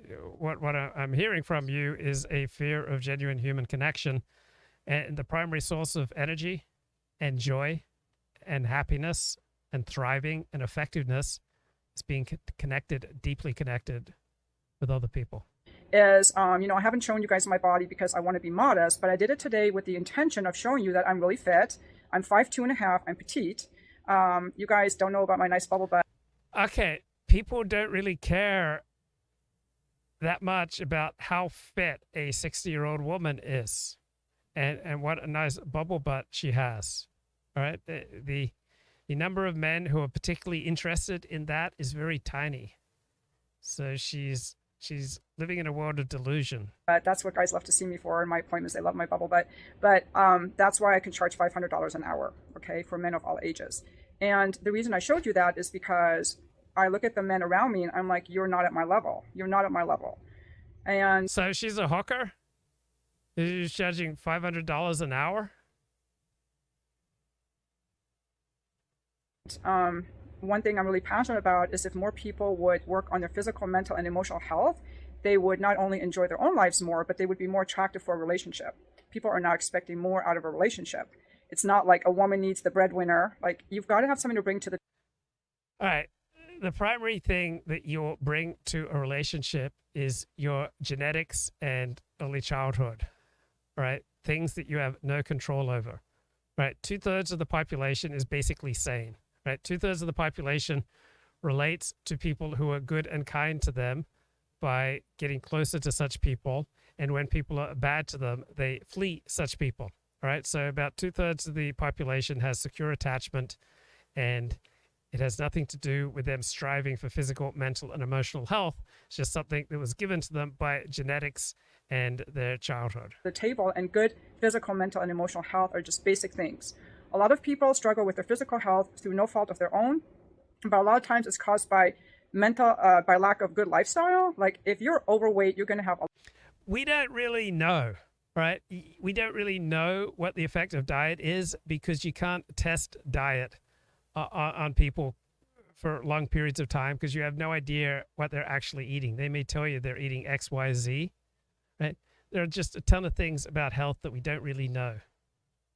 A lot of health issues, from back pain, hip pain, knee pain, diabetes, heart problems, breathing problems, sleeping problems, sinus congestion, all the stuff, improper gut health, all of these issues.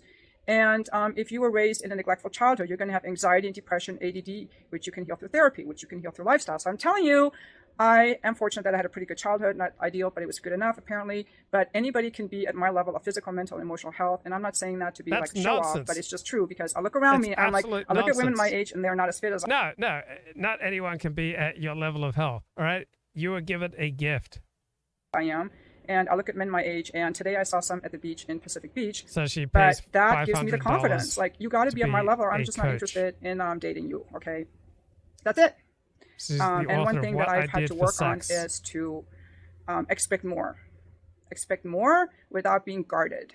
Yeah. So I hope you guys will check out my video, and I hope you guys will realize that all of you can be physically, mentally, and That's absolute nonsense. Okay, after 25 years of marriage, Shahrazad, mother of 3, files for divorce and embarks on a powerful journey of desire, love, and sexual liberation. Her memoir takes us on her riveting ride as she lets go of her inhibitions and explores her relationship to her body, desire, and sexuality. What I Did for Sex and What It Can Do for You is a woman's courageous story about healing old wounds, discovering a pleasure, and claiming lust. This is a rewrite of the F list,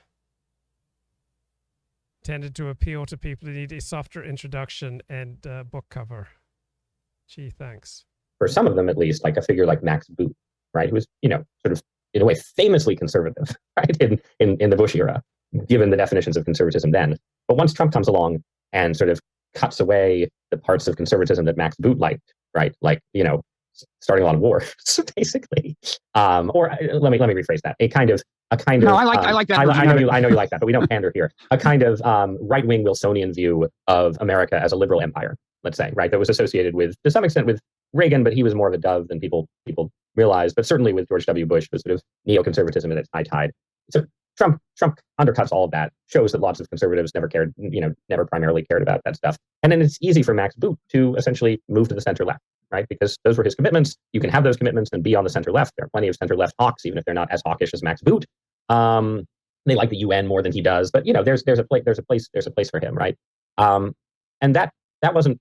So that woman apparently is a coach, right? So she's the pleasure coach, right? $500. How committed are you to working with a therapist or coach? What brings you here? A coaching session. Yeah, color me skeptical about her efficacy. True for me. If you're pro-life, if you're a religious conservative, you can vote for Democrats, but you're never going to see yourself as being at home in even on the centrist part of contemporary liberalism, right? So if you're alienated from conservatism, you're essentially homeless. And so I think that alone gave me a distinct perspective on the Trump era. I was not for Trump, but I couldn't integrate into center-left opinion in the way that some never Trump people could. But then also, going back to the mid-2000s, I and some other people had this sort of populist critique of the Republican Party on economics that Trump very clearly played into and leaned into and exploited, right? This sort of discontent among working class conservatives. I remember when Dennis Prager was quite taken aback that someone named Ross Douthat was becoming the New York Times conservative columnist, because Dennis said, I've never heard of this guy. Is a politics of, free trade deals with China and capital gains tax cuts, right? And that was sort of my policy shtick at the time when I was on Blogging Heads and when I was sort of making my way eventually to the Times. And so there too, even if I didn't like Trump himself. So I think Ross Douthat was best known prior to moving to the New York Times for opposing the 2003 Iraq invasion.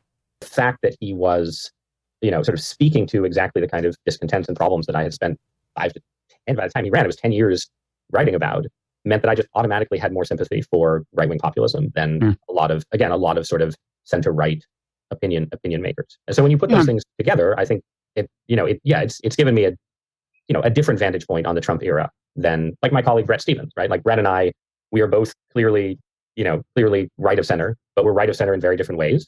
And, Brett is more hawkish and socially liberal, and I'm more dovish and populist and socially conservative. And so we overlap in certain ways. If we write a critique of the left, it will sound similar. But our attitude in the Trump era, the way we've written about it, have been very different. So Ross Douthat's latest book is about his struggle with, what's that tick syndrome where you get bit by a tick and he's just been immobilized largely by chronic fatigue syndrome for about 15 years.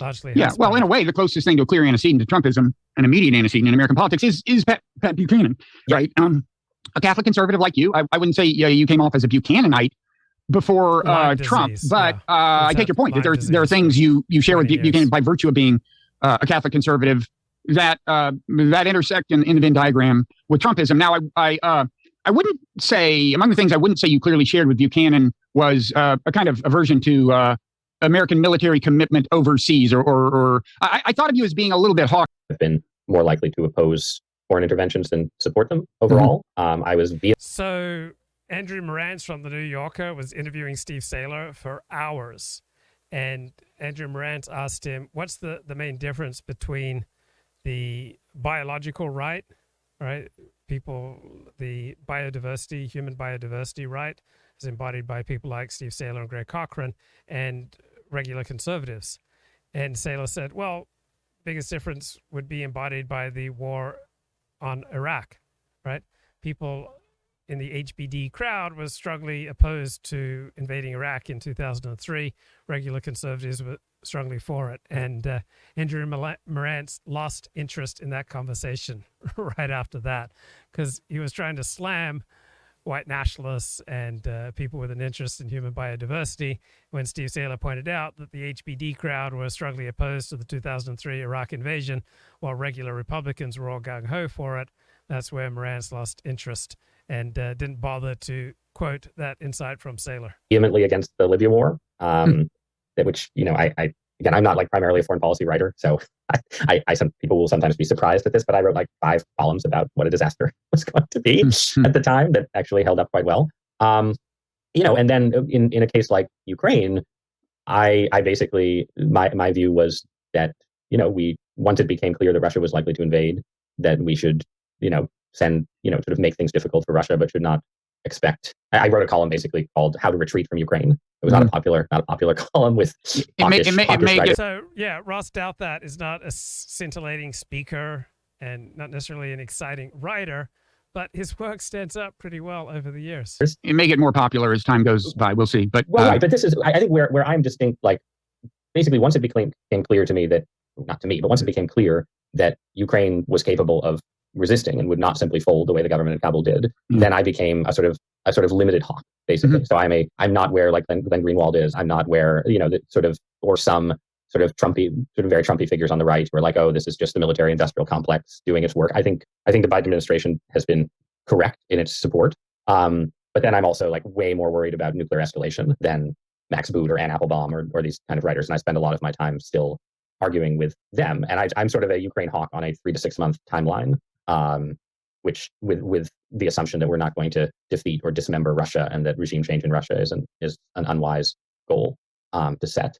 Okay. But then too, I'm also, part of the reason I'm not a full tilt Ukraine hawk is that I do think we should be supporting and trying to defend Taiwan, right? So that again is not sort of paleo isolationist. It's more Scowcroftian realism, I think. Okay. So on Trump. I mean, it's not an original insight to say that Trumpism is not unrelated to globalization. So I don't think I'm breaking new ground there.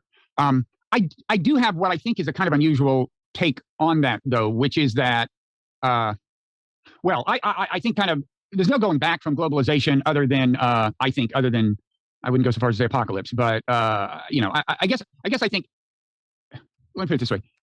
I think technology creates so many non-zero-sum problems among nations, things they have to solve together. Climate change is one. I think there's a bunch that people just don't pay any attention to that are very real.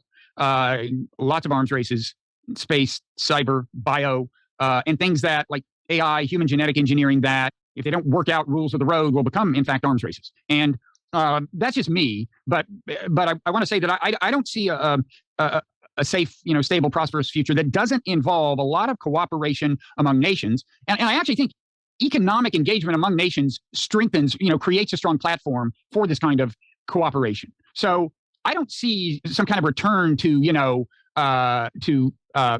nationalist economics, I guess you might say. I mean, my view is, on the other hand, I think that the grievances of Trump's work, does that make sense to you? By legitimate, I mean, there are these real grievances. The most reactionary figure is trying to effectively build something new, right? You're always any kind of and any kind of return is basically trying to sort of reach back into the past for something in order to construct something fundamentally new in the present. And this is, you go to Joseph de Maistre and the reactionaries after the French Revolution, they're totally open about this. They're like, yeah, there's no going back to the ancien regime. We're not restoring the ancien regime. We are restorationists in order to create something new. So yeah, there's nothing sort of in a pure politics of nostalgia that's worth claiming. I think I think my current expectation is not that globalization ever goes into reverse, but that there is a certain kind of stall to the process that could be with us for a while, where you develop a sort of it's not clear exactly what form these sort of ecosystems or blocks will take, but you have sort of zones of increasing interpenetration, U.S. and Europe and the Pacific Rim, Russia and China, and Central Asia, right, and in those, but then there's sort of less.